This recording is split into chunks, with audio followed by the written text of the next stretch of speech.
Assalamualaikum warahmatullahi wabarakatuh.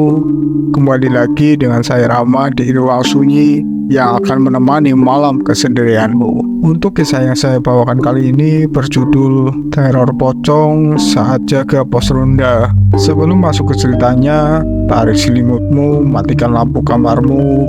Mari kita simak ceritanya.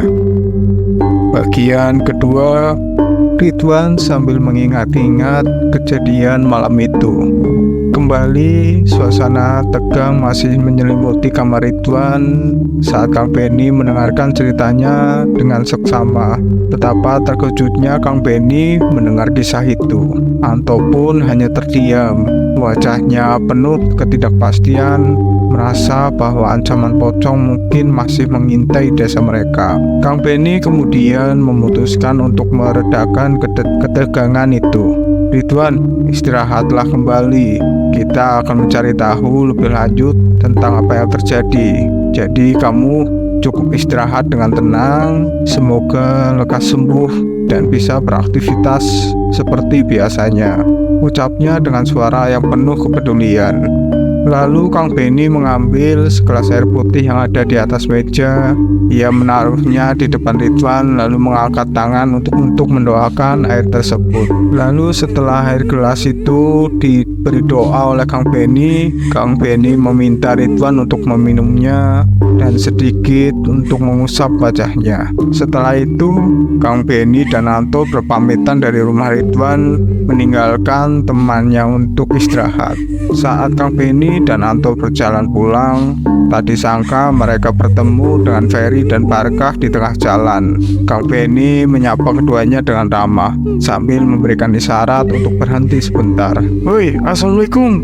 Ferry, Barkah, sini, gimana, sehat?" tanya Kang Benny sambil tersenyum. "Oh iya Kang, ini habis jalan-jalan. Sedang apa ini dengan Anto? Apa sudah menjenguk Ridwan?" jawab Ferry dengan suara agak serius. Anto mengangguk. "Iya, kami baru saja dari rumah Ridwan. Keadaannya sekarang masih belum membaik. Ridwan mengalami kejadian yang sangat menyeramkan tadi." Mendengar itu, Ferry dan Barkah terkejut. Mereka bertanya-tanya apa yang terjadi, dan Kang Benny dengan singkat menceritakan kejadian yang dialaminya. Kang Benny lalu menawarkan ide untuk menghilangkan kecemasan dan bisa saling mengobrol. Mereka diajak mengopi di warung Pokok Ima. Ferry dan Barkah setuju, sehingga mereka berempat pun bergegas ke warung itu. Sambil menyeruput kopi hangat, suasana di warung Pokok Ima terasa hangat dan nyaman. Kang Benny menceritakan pengalamannya setelah menjenguk Ridwan. "Habis dari rumah Ridwan, kami langsung berpapasan dengan kalian berdua." Ferry mengangguk sambil menimpali. "Iya, kami juga sebenarnya ingin menjenguk Ridwan tadi, malah ketemu Kang Benny sama Anto." Kang Benny memperhatikan wajah Ferry dan Barkah dengan serius. Tadi Ridwan bercerita kalau semalam dia sendirian di pos ronda dan mengira kalian sedang keliling kampung untuk membangunkan sahur. Saat itu dia diteror oleh pocong katanya. Sebenarnya apa yang sedang terjadi? Apakah ceritanya sama dengan Ridwan? Tanya Kang Benny kepada Ferry dan Barkah. Ferry mengangguk sambil menimpali.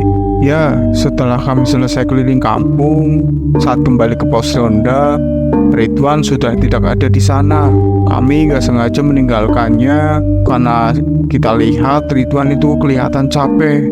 Kita udah bangunkan berkali-kali, namun dia tetap tertidur. Sehingga niat kami nantinya setelah keliling kampung untuk membangunkan sahur, kita kembali ke pos ronda untuk membangunkan Ridwan dan kembali pulang bersama.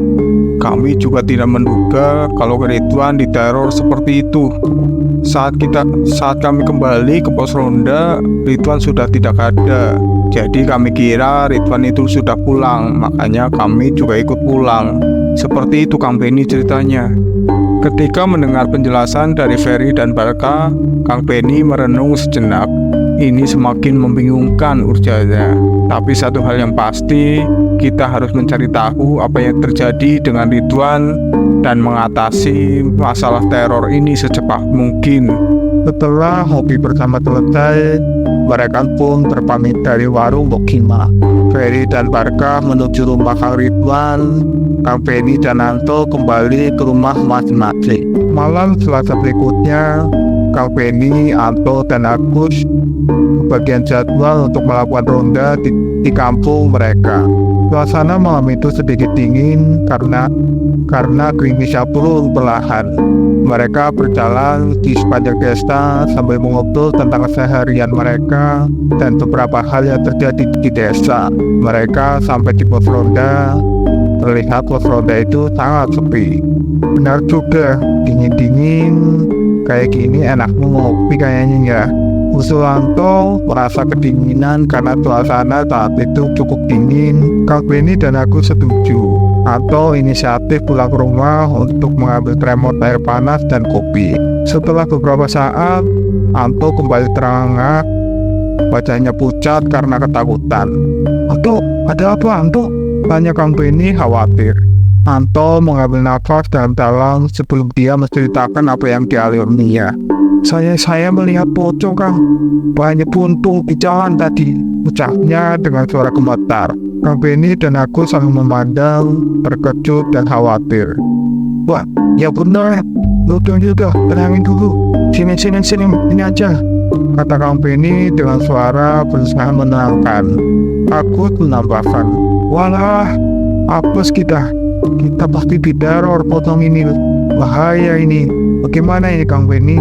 Kang Penny meskipun merasa tegang, khawatir, namun dia mencoba untuk tetap tenang, mengambil langkah-langkah yang bijaksana. "Ya udah, gini aja. Kalau masih pengen ngopi, kamu pulang. Kamu pulangnya ditemani aku saja ngambil kopinya.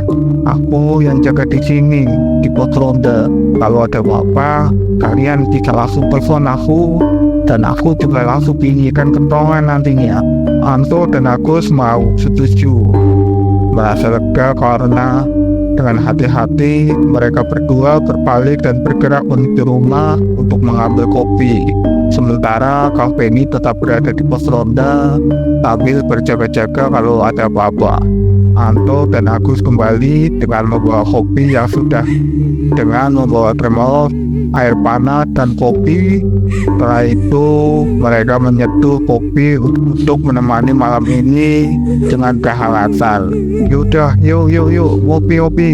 Daripada takut, mending kita temenin ngopi." "Ya melek," ucap Kang Penny. Sementara Anto dan Agus duduk di sampingnya. Mereka ngobrol ngalor ngidul sambil minum kopi dan melupakan kejadian yang menimpa Anto tadi. Saat mereka sedang asik ngopi dan melupakan kejadian yang tadi, tiba-tiba sebuah kepala pocong mengerikan terjatuh di depan mereka bertiga. Wajahnya terlihat busuk, matanya melotot, dan kehadirannya langsung membuat mereka bertiga kaget. Anton spontan berteriak, "Astagfirullah!" Sedangkan Agus terjatuh dari kursinya karena kaget. Kang Penny dengan cepat mencoba menenangkan suasana. Tenang semuanya. Jangan takut. Kita harus berani menghadapinya," ujarnya dengan suara mantap, meskipun dalam hatinya juga terasa terkejut dan cemas. Kepala pocong yang mengerikan itu tiba-tiba menggelinding lagi ke pojok kebun, di mana ternyata terlihat badan pocong yang berdiri tegak di sebuah pojok sana. Kang Penny, Agus, dan Anto tidak ragu lagi. Mereka langsung mengejar pocong itu. "Anto, bawa kentongan dan bunyikan yang keras biar warga juga tahu," perintah Kang Penny sambil berlari mengejar pocong itu. Anto mengangguk lalu berlari ke arah kentong yang tergeletak di dekatnya. Tanpa membuang waktu, ia segera mengambilnya dan mulai memukul keras kentong itu. Sementara itu, pocong kepala buntung itu terus melayang ke arah gang sempit di kebun pisang. Kang Penny, Anto, dan Agus terus mengajarnya dengan keberanian dan tekad untuk mengungkap misteri di balik kejadian ini. Saat warga mendengar suara kentongan yang keras, mereka langsung keluar dari rumah masing-masing dengan keadaan panik dan ketakutan. Mereka berbondong-bondong menuju ke tempat suara kentongan berasal. ingin tahu apa yang sebenarnya terjadi. Sementara itu, Kang Benny, Anto, dan Agus telah sampai di persimpangan desa, tetapi mereka tidak menemukan jejak pocong tersebut. Beberapa warga yang sudah berkumpul mulai bertanya-tanya apa yang terjadi dan menemui Kang Benny, Agus, dan Anto di persimpangan itu. Kang Benny dengan sabar menjelaskan situasi yang terjadi dan mengharap para warga untuk tetap tenang. Begini, tadi ada pocong kepala buntung yang melayang kabur saat kita di pos ronda dan kami mengejarnya, namun tidak berhasil menangkapnya. Jelas Kang Benny dengan suara yang ingin tetap tenang.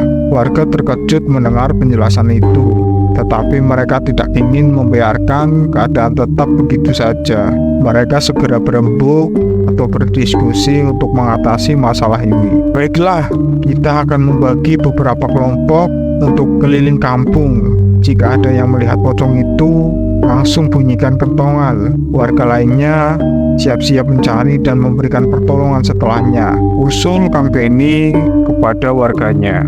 Usulan itu disambut dengan anggukan setuju dari warga lainnya. Tanpa menunggu waktu lama, mereka segera membagi diri menjadi beberapa kelompok untuk melakukan patroli di sepanjang kampung. Meskipun sudah larut malam dan warga telah berusaha dengan gigih, namun mereka tidak berhasil menemukan jejak pocong tersebut. Dengan berat hati, mereka memutuskan untuk kembali ke rumah masing-masing, menunda pencarian hingga waktu yang lebih tepat. Bapak-bapak, waktu sudah semakin larut dan sebentar lagi sahur akan tiba.